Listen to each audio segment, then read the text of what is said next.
Selamat Sabat Bapak Ibu sekalian. Selamat Sabat. Baik yang ada di sini ya, di studio ini atau di rumah atau dimanapun juga berada. Tadi disampaikan lagu yang tepat dengan apa yang mau saya sampaikan tentang kasih. Terima kasih ya untuk lagu yang indah, menambah kedekatan kita pada Tuhan, menambah keimanan kita bahwa Allah itu adalah kasih yang selalu mengasihi kita. Musim ya akan selalu berganti, tapi kasih Tuhan ya akan tetap abadi sejak dahulu, sekarang, selalu dan selamanya. Baik, love is the answer ya, cinta kasih sebagai jawabannya. Ini saya ambil dari salah satu buku ini di bab 6. Saya kemudian mempunyai sertifikat CDM, Certified Eccentric Motivator, motivator yang berlandaskan pada Tuhan.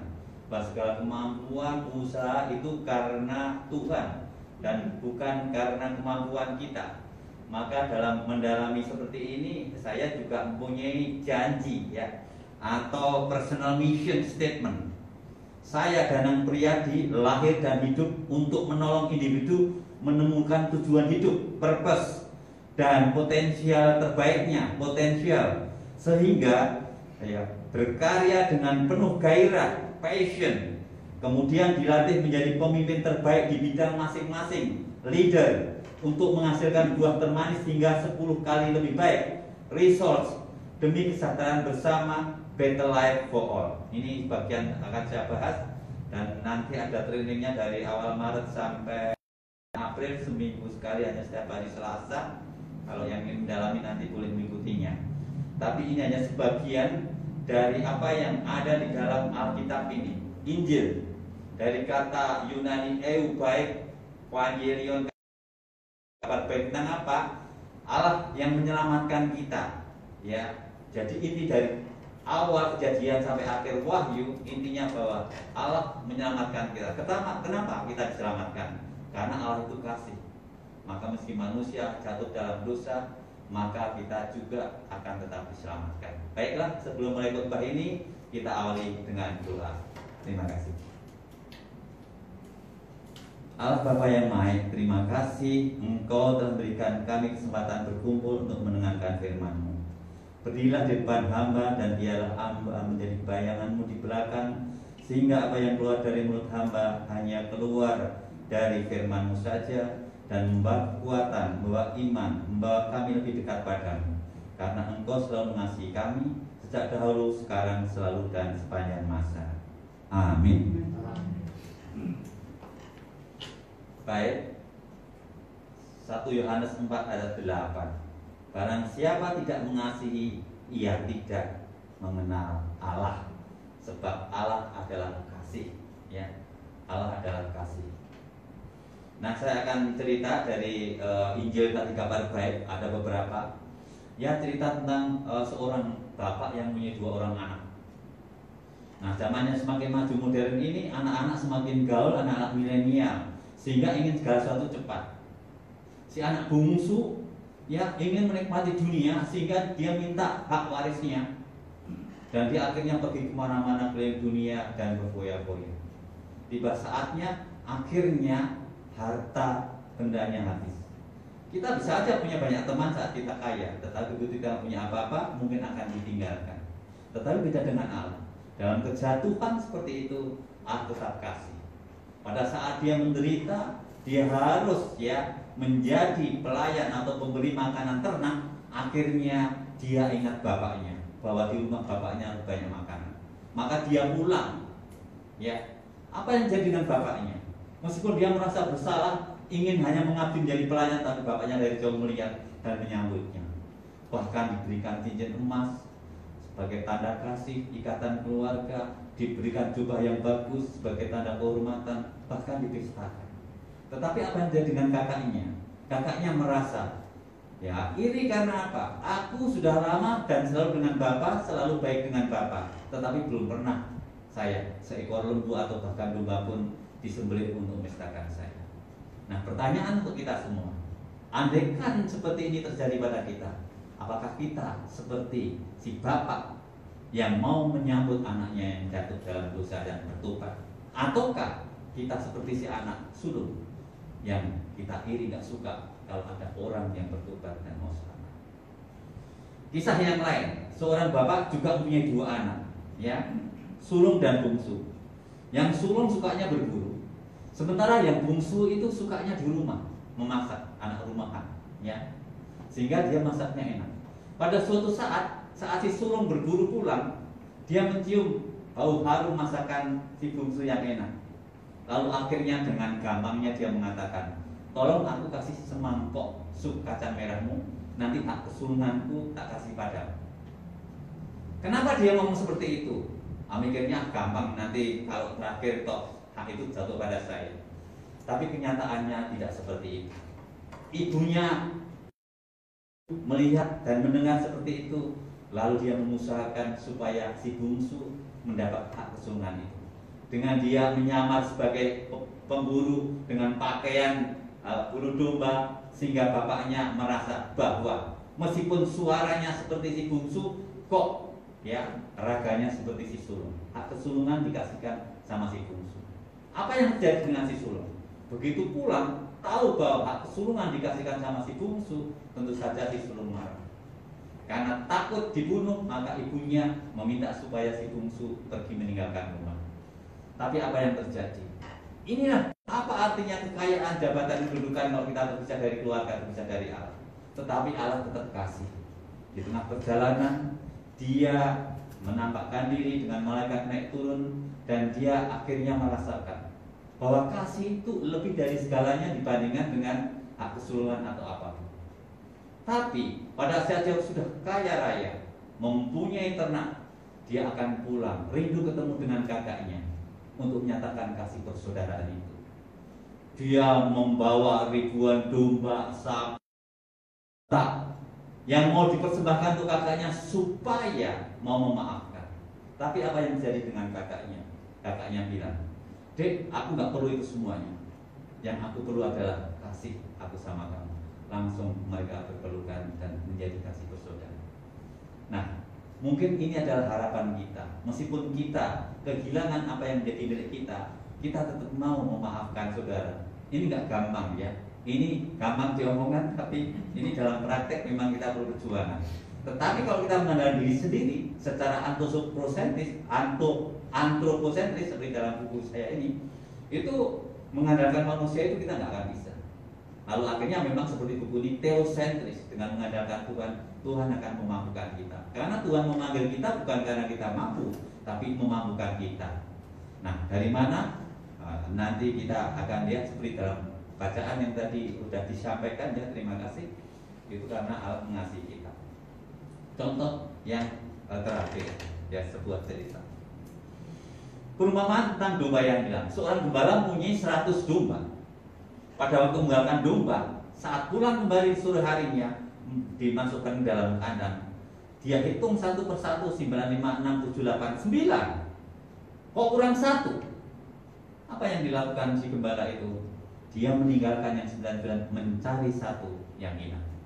Akhirnya dengan susah payah dia menemukan domba itu yang terjerat dalam semak duri. Dia melepaskan, dia panggul, dia bawa pulang.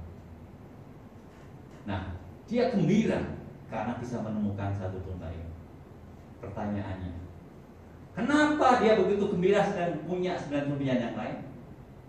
99 yang ini merasa selamat, merasa aman, sudah ada di kandang, tidak perlu apa-apa. Tapi 1 ini yang merasa jatuh dalam dosa, dia merasa nggak pantas, dia merepotkan si gembala, tapi gembala itu senang. Karena apa?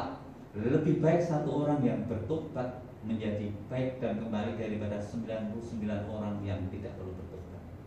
Pertanyaan untuk kita semua, apakah kita sebagai domba yang sesat, atau kita sudah merasa baik 99 domba yang ada di dalam kandang dan tidak perlu bertobat? Nah, jawabannya adalah untuk kita masing-masing ya. Baik.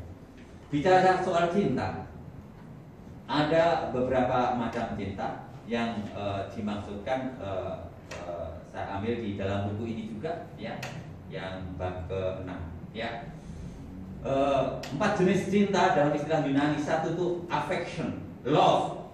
Affection, love itu storge dalam bahasa Yunani, storge atau storge. Kasih dalam keluarga. Dalam keluarga kita pasti ada kasih, bapak, ibu, anak, kakak, adik, dan seterusnya. Ya, itu pun juga perlu diperjuangkan ya dalam keluarga. Karena kasih itu gak gampang-gampang diomongkan. Contohnya aja, mau makan, yang satu pengen makan pecel, mungkin yang satu pengen makan mie dan seterusnya, bisa ribet ya. Atau mungkin jalan-jalan aja akan menyenangkan kan, tapi yang satu pengen ke gunung, satu ke pantai. Nah ini memang perlu pengorbanan, dan cinta memang perlu pengorbanan ya. Ini menjadi PR kita. Lalu friendship love atau filia, kasih dalam persahabatan dengan teman. Maka ada istilah a friend in need is a friend indeed. Kalau teman itu baik, kalau teman itu kaya, teman itu populer, terkenal, wah itu aku kenal, ya. Ini ada saudaranya, oh itu saudara saya, ya. Keponakan saya Esther dan Fandi. Oh nanti salam ya, oh ya nanti saya sampaikan salam. Karena keponakan ini melihat bahwa oh saudaranya ini baik, rajin, soleh, gereja berdoa ya. Tapi kebalikannya, ya maaf kalau dia punya saudara yang mungkin ya, wah dia ternyata itu pencuri, penjahat, pembohong atau penipu, apa kita mengakui? Nah ini PR. Justru sebenarnya butuh keselamatan itu orang-orang yang perlu ditolong seperti itu. Tapi memang idealnya ya seperti di Mazmur ayat 133 ayat 1 sampai 3 memang yang alangkah baik dan cemerlang hidup bagi saudara. Maka kadang ada orang yang mengatakan, wah saya punya teman tapi rasanya saudara, ya lebih enak sama teman daripada sama saudara sendiri. Itu namanya friendship love atau filia. Lalu ada romance love atau eros. Nah ini adalah kasih antar kekasih atau suami istri. Nah ini sudah kasih dunia yang pada umumnya. Ya. Tapi yang adalah unconditional love, agape, kasih tak bersyarat dari Tuhan yang Maha Kasih. Nah yang sekarang kita pelajari, yang mau kita ikuti adalah unconditional love, kasih tak bersyarat, spiritual love, kasih tak bersyarat. Seperti tadi dalam bacaan itu, kayak apa kasih tak bersyarat itu? Ya, cinta tidak bersyarat itu cinta seperti Tuhan. Tuhan menerbitkan matahari untuk yang baik dan jahat. Tuhan menurunkan hujan untuk orang yang baik dan yang jahat. Ya. Pertanyaan pada kita, bisa nggak kita berbuat baik pada orang yang jahat atau menyakiti kita? Nah ini PS. Ya. Terhadap segala masalah, ya, baik itu masalah rumah tangga, apapun persoalan hidup kita dan dosa, cinta adalah jawabannya. Ya. Ini saya masih contoh konkret saja, bukan saya baik ya. Di rumah saya ini anak sulung ya. Kalau di Jawa, anak sulung itu punya hak warisan, data rumah, tanah, sawah, kebun dan halaman. Tapi pada waktu kumpul di rumah, bapak saya lagi sakit, nanti juga tolong didoakan juga ya. Umur 88 tahun sudah nggak bisa ngapa-ngapa.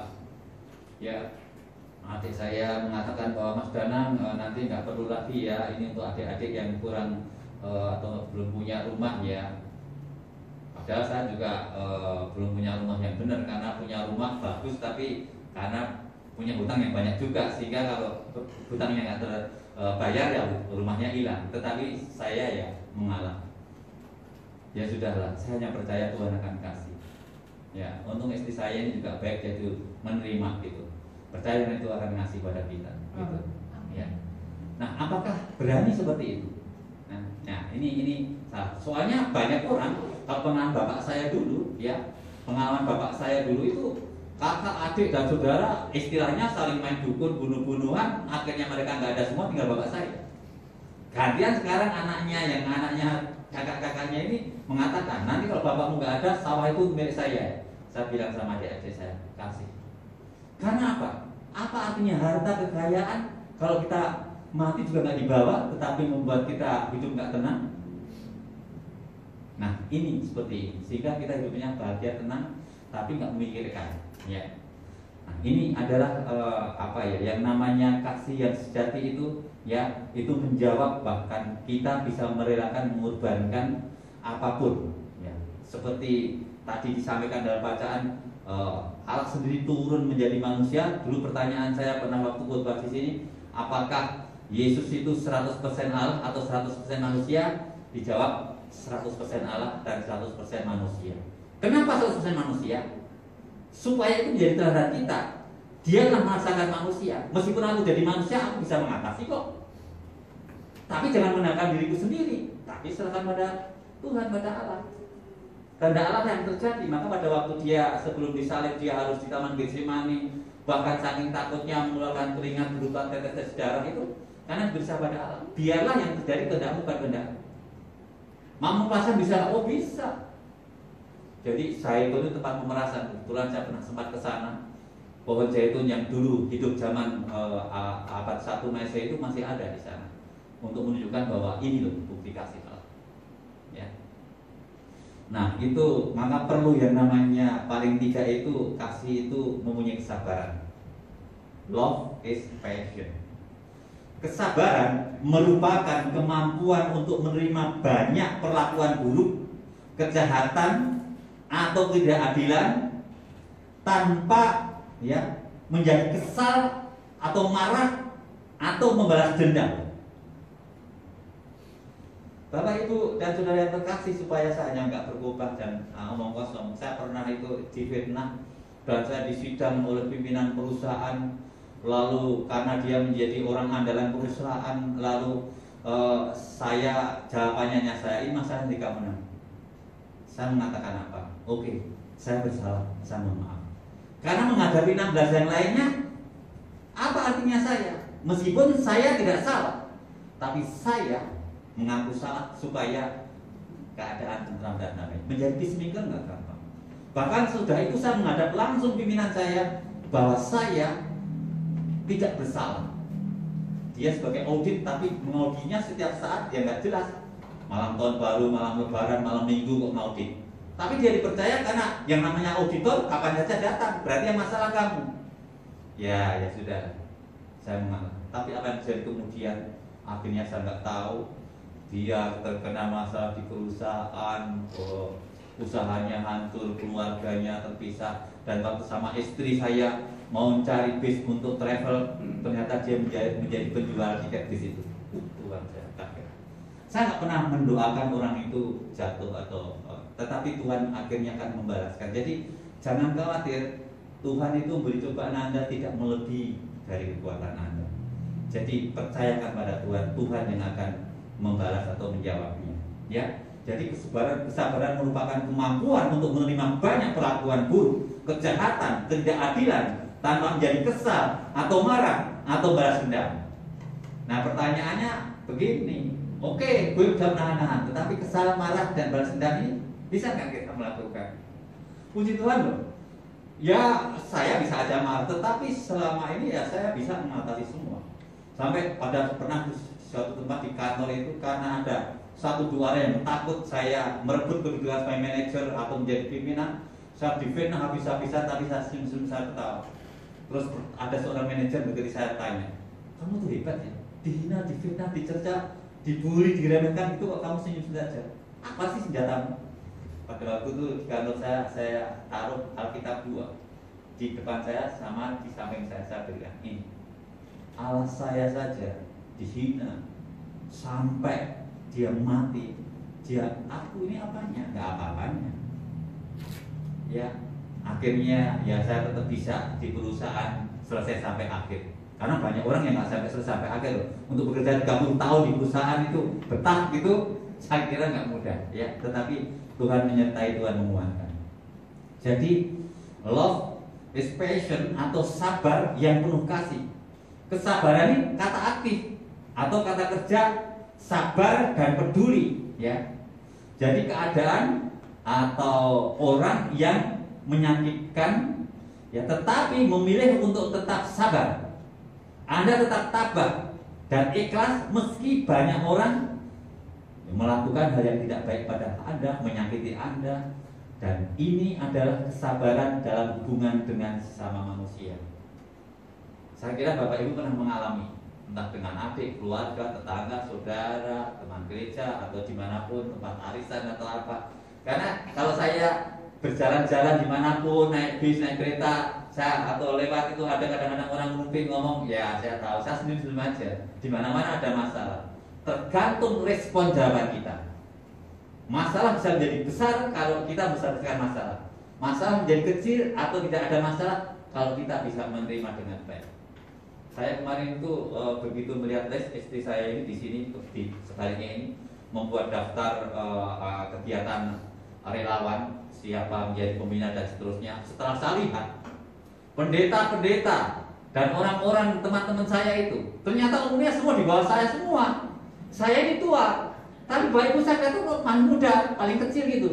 Maka yang sering-sering disuruh-suruh, kamu berangkat aja ke Sulawesi, kamu berangkat aja ke Banjarmasin, kamu berangkat dia ke Semeru.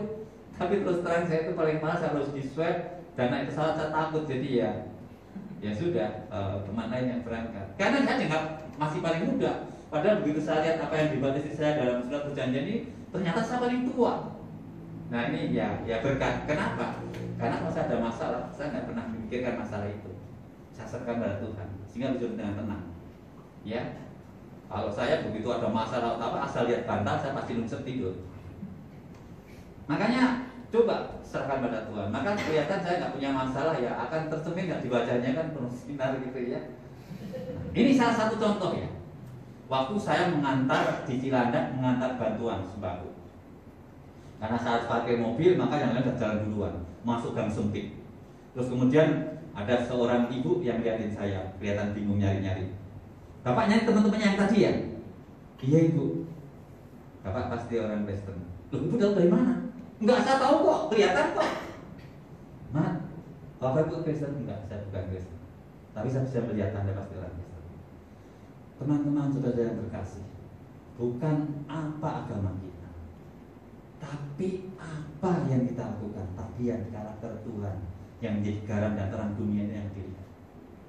Ya saat tersenyum itu menguatkan saya, artinya ya orang melihat kita lakukan bahwa kita menolong orang, apalagi dalam pandemi yang susah seperti ini. Dan tadi ada yang berikan dalam doa itu soal memberikan kesaksian. Nah ini kemarin di gereja kami seminggu yang lalu. Kami ini punya mobil, kalau ada tempat kosong orang mau nebeng ya silahkan. Nah, yang nebeng pada kami itu mengatakan bahwa pendeta kok kayaknya batuk-batuk, ini harus tes swab PCR. Ternyata justru yang kena adalah orang yang di belakang saya, itu mobil saya.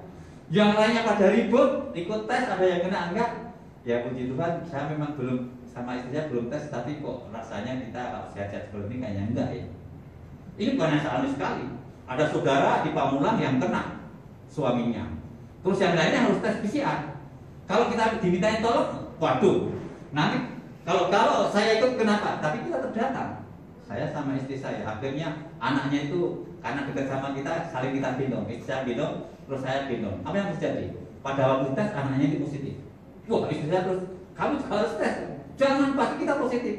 Tapi puji Tuhan, kita dua-duanya negatif. Lalu contoh yang lain, ini kesaksian untuk kita semuanya. Kebaikan akan menghasilkan kebaikan. Saya menjadi kepala sekolah di TAP Nangranti, waktu itu melihat banyak warga yang kena, bahkan ada asrama yang kena, berinisiatif, yuk kita bantu masyarakat, terutama keluarga rumah-rumah yang kena. Kita semprotin. Usaha diantar dengan RT dan seterusnya, Bapak Ibu sekalian. Apa yang terjadi? Yang antarin teman itu kena, saya nggak kena gitu. Bukan saya hanya satu, ini Tuhan kasih sama saya. Karena saya banyak melayani, banyak membantu, baik relawan dan seterusnya. Ya, termasuk pengiriman sembako atau yang lain-lainnya. Nah ini, jadi jangan takut. Kalau kita berserah pada Tuhan, ya kita peduli, maka Tuhan akan peduli pada kita. Karena ada dikatakan, kalau seorang ibu anaknya minta telur dikacengin, Allah tidak akan seperti itu. Atau minta roti dikasih batu, Allah tidak akan seperti itu. Tadi dalam lagu yang dinyanyikan juga, burung pipit aja dikasih, apalagi kita manusia ciptaan, ya gambar citra, ya kalau dalam Kejadian 1:26 itu, nah pasti Allah akan mengasihi kita. Ya, baik. Ketidaksabaran adalah tanda tidak adanya cinta. Ketidaksabaran adalah bukti kurangnya kasih. Kasih ada pilihan untuk mengorbankan diri sendiri demi kesejahteraan ya bersama. Better life for all. Ya dimanapun ada. Saya pernah dicaci maki orang 2 jam, saya diem aja. Meskipun kadang dihina, diomongin yang nggak benar, saya geleng-geleng, malah dia semakin marah. Bohong kamu. Ya memang nggak mau ngapain, tapi saya nggak ngomong sepatah pun. Tapi orang akhirnya tahu, pimpinan akhirnya tahu siapa yang benar, siapa yang salah. Kadang-kadang diam bukan hanya sekedar emas, diam itu adalah jawaban. Kalau orang banyak salah, pasti banyak ngomong malahannya. Ya saya ini banyak ngomong juga banyak salah, itu saya selalu ngerti. Iya saya akui ya banyak salah gitu ya. Jadi terima kasih saya juga dimasukkan kritikan sama istri saya itu sehingga menjadi harus lebih baik dan lebih baik. Nah itu pun juga karena kasih, bukan karena dia marah atau menjatuhkan saya. Ini kita bisa menerima ya kasih itu. Lalu kesabaran berhubungan dengan keadaan.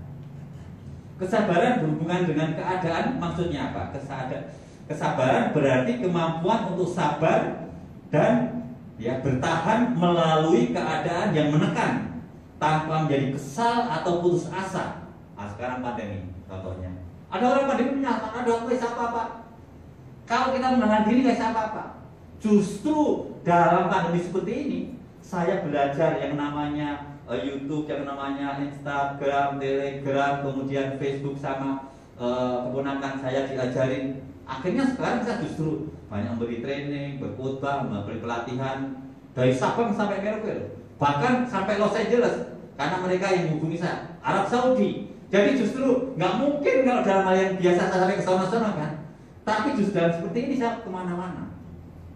Ya, nah ini peluang-peluang ini ada, tinggal respon kita. Ya, jadi keadaan pun bisa kita atasi kalau kita tenang. Bukan karena kita mampu, tapi Tuhan yang memampukan kita. Nah, kesabaran tipe ini dapat ya digunakan untuk bertahan ya melewati kesulitan dan pencobaan karena mengetahui bahwa Tuhan yang Maha Kasih tidak akan memberikan ujian melebihi kemampuan kita. Ingat itu, ya. Ayub pun juga diuji sampai habis semuanya loh. Gila. Dan hebatnya Ayub ya. Luar biasa dia, ya. Dia bertahan, ya. Sementara teman-teman ngasih tahu kamu banyak dosanya, kamu bertobat, gitu. Ya. Dan Tuhan mengasihi dia, mengatakan pada setan, kamu jangan ambil nyawanya, gitu ya. Karena untuk apa? Untuk menunjukkan bahwa kasih Allah itu ada. Ini buktinya. Orang yang bisa bertahan bahkan akhirnya menjadi 2 kali lipat.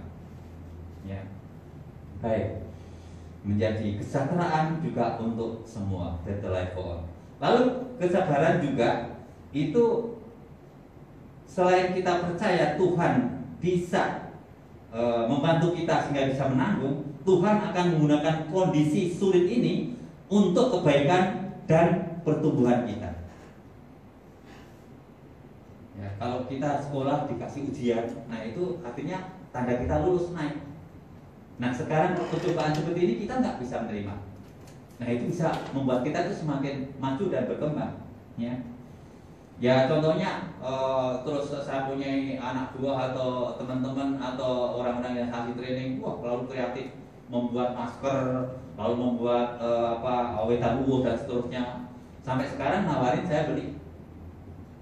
Berarti dia kreatif dalam situasi yang susah ini, bukan hanya mengeluh, tapi menunjukkan kreatif. Maju ya, tidak hanya menerima keadaan tapi mengalami pertumbuhan. Jadi kesabaran tidak hanya ditujukan pada sama manusia tapi juga kepada keadaan yang sedang menekan kita. Justru saat seperti ini adalah kesempatan membantu. Kemarin tuh saya juga mengalami loh, jangan kira gampang-gampang. Saya memberi bantuan sembako pada seorang bapak di tempat kos yang jauh, harus naik gojek hujan-hujan. Lalu dia dengan semangatnya salaman saya, komando dan seterusnya. Wah langsung saya pagi malam itu teler, aduh kena ini saya. Tapi apa yang saya lakukan? Pendeta belum udah WhatsApp saya, yuk kita pelayanan kemana? Saya coba hubungin 4 keluarga, 5 keluarga, 1 menerima, 4 berpasangan menolak semua karena situasi nggak memungkinkan. Untung ada yang mau menggantikan, saya aja yang jalan. Sehingga sehari itu saya hanya istirahat, berjemur sama anak-anak tetangga, bermain, lalu minum air putih, makan, itu saya berikan air kelapa hijau, puji Tuhan besoknya segar. Jadi kalau Omikron ini ya sedikit keterangan katanya itu hanya seperti batuk pilek. Kalau kita banyak istirahat, makan, minum ya, berjemur matahari, ya vitamin C dan seterusnya, ini bisa. Saya ngomongin karena mengalami 3-5 kali itu merasa mau mati bener, nggak bisa ngapa-ngapa, lemes. Hanya saya selalu berdoanya, Tuhan ampunilah aku, maafkan aku, terimalah aku. Artinya kalau aku memang digendaki mati ya saya dekat Tuhan. Tapi puji Tuhan bisa lewat. Nah, artinya apa? Amsal 17:22 itu betul. Hati gembira adalah obat yang manjur. Jadi semangat kita, ya, itu bisa membuat kita antusias, kita bisa membuat kita mendobrak dari kesulitan itu, ya. Ini. Nah, tidak lupa mestinya memang berdoa. Kenapa? Karena dengan berdoa ada antusias dari bahasa Yunani en di dalam theos Tuhan. Kalau spirit Tuhan di dalam diri kita, siapa berani melawan? Nah, ini bukan hanya dalam kehidupan. Saya ngasih training di toko itu, ada seorang anak, waduh ini hari biasa, susah dapat 5 juta. Ayo berdoa, saja berdoa, ayo praktek, jual aja yang paling mahal-mahal.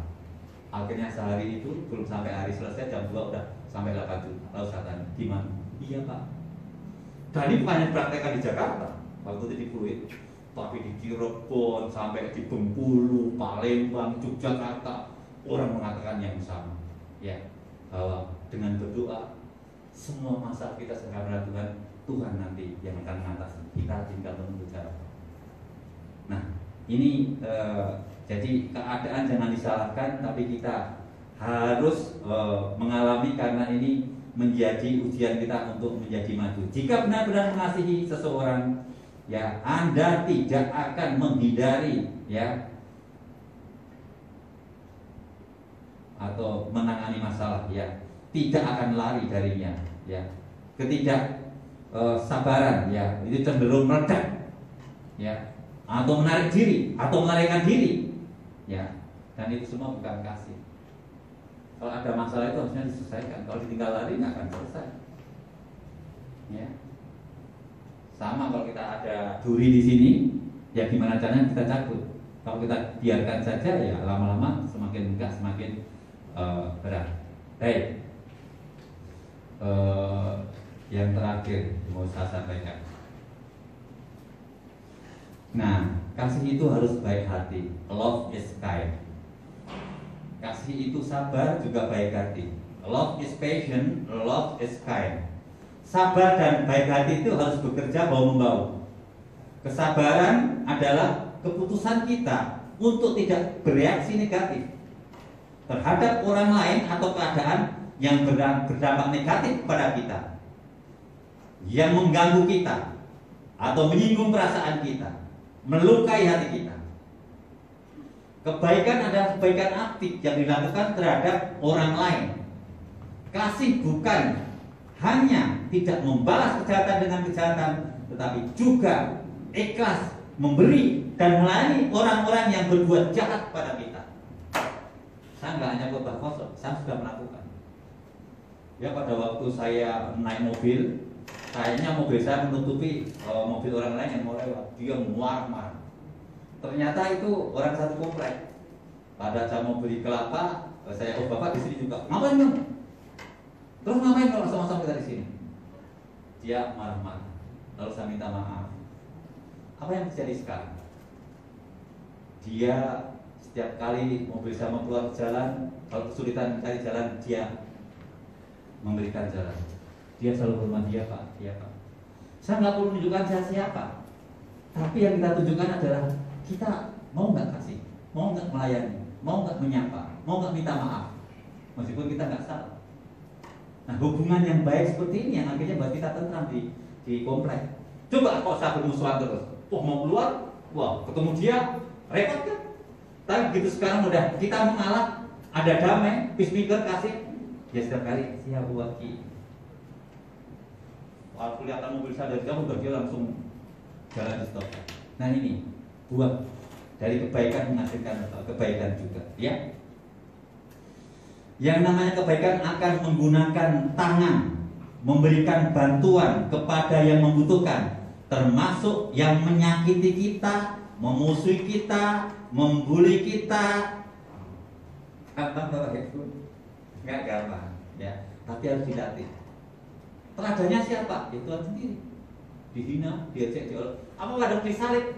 Dia nggak bisa turun dari, bisa. Ribuan malaikat bisa diturunkan. Tapi dia punya contoh taat pada Bapa. Ya, dia rendah hati, tidak sombong. Mungkin kalau yang disalib kita mungkin kita sombong. Nih loh gue bisa mengalahkan kamu semua. Kasih itu rendah hati dan taat. Ya. dibutuhkan dunia sekarang ini adalah orang-orang yang membawa kabar baik, yang mau mengampuni dan melayani musuh-musuhnya. Maka dikatakan bahwa Injil tadi Evangelion, kabar baik, kabar yang berkeselamatan. Firman Tuhan mengatakan bahwa intinya dari semua ini, kasihlah Tuhan Allahmu lebih dari segala sesuatu, dan kasihlah sama manusia seperti dirimu sendiri. Maka visi misi hidup saya sekarang ini, saya bahagia senang itu istri saya mendukung saya juga, mengasihi Tuhan lewat mengasihi sama, melayani Tuhan lewat melayani sama, mengasihi Tuhan seperti Tuhan mengasihi kita, melayani Tuhan seperti Tuhan melayani kita. Karena kasih ada pada Tuhan dan Tuhan itu adalah kasih. Baik, mari kita bersama-sama memantulkan kasih yang kita terima tersebut melalui kata, perbuatan kita kepada seluruh dunia, terlepas dari suku, agama, status sosial, tipe kepribadian, preferensi, kritik, dan ratusan perbedaan lainnya. Pada waktu saya sama istri saya membantu pelayanan di Gempa Bumi di Malang, saya diikutin oleh orang dari televisi lalu mengatakan, kamu di sini mau kristenisasi di sini ya? Saya sampaikan, ini saya dari Adventist World Indonesia, saya pelayan masyarakat. Saya tunjukkan di dalam baju saya ini, do more for humanity, ya, yang sering dikatakan Gus Dur atau Alisia bapaknya Nasir mengatakan, kalau kita bukan saudara seiman, kita adalah saudara dalam kemanusiaan. Pakai dia. Lalu saya tunjukkan waktu itu saya ayat tentang kitab, dia malah ngomong, ternyata ini lebih baik dari kita, termasuk halal dan seterusnya. Kita dari Advent itu lebih ketat. Kita adalah saudara. Akhirnya dia nyata-nyata dan mau mencari. Nah, ini ya, kita harus tidak membedakan siapapun dalam menolong. Do more for humanity. Ya. Mari kita menjadi duta perdamaian, peacemaker, dimanapun kita berada, untuk kesejahteraan banyak orang. Better life for all. Ya, sering kita mendengar sebaik-baiknya orang adalah yang bermanfaat bagi orang lain. Kita itu semua pahlawan, siapapun di sini. Karena pahlawan berasal dari bahasa Sanskerta, pahala, dan pahala itu buah hasil karya jasa one orang. Ya, sehingga pahalanya orang yang menghasilkan buah jasa atau kebaikan. Kalau sebagai anak menurut sama orang tua belajar dengan baik, nah itu sudah pahlawan. Sebagai seorang pekerja baru mulai kerja lulus SMA atau bahkan mungkin baru kuliah, dia bekerja tidak merepotkan orang tuanya, harus membantu lagi, pahlawan. Kita apalagi bisa menolong, membantu, meringankan bapak untuk anaknya, ibu untuk anak, itu pahlawan. Ya, bukan ya hanya untuk dunia ini, bahkan kita harus mengasihi untuk sampai nanti. Ya. Saya kutip terakhir dari Alkitab ini 1 Korintus 13 4 ayat 7 untuk memahami kasih yang sesungguhnya itu seperti apa. Dan ini menjadi PR untuk kita lakukan sama-sama untuk Anda dan saya dan siapapun juga. 1 Korintus 13 ayat 4 sampai 7. Kasih itu sabar, passion. Kasih itu murah hati, mercy.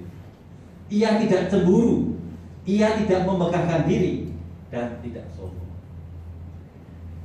Ia tidak melawan yang tidak sopan, dan tidak mencari keuntungan bagi diri sendiri. Ia tidak pemarah, dan tidak menyimpan kesalahan orang lain. Ia tidak bersukacita karena ketidakadilan, tetapi bersukacita karena kebenaran. Ia menutupi segala sesuatu, percaya segala sesuatu, mengharapkan segala sesuatu, dan sabar menanggung segala sesuatu. Allah mengasihi kita sejak dahulu, sekarang, dan selamanya, seperti lagu tadi. Allah mengasihi selamanya. Kasih itu Tuhan, dan Tuhan itu kasih. Marilah kita saling mengasihi seperti Tuhan telah mengasihi pada kita. bersama sahabat. Tuhan memberkati.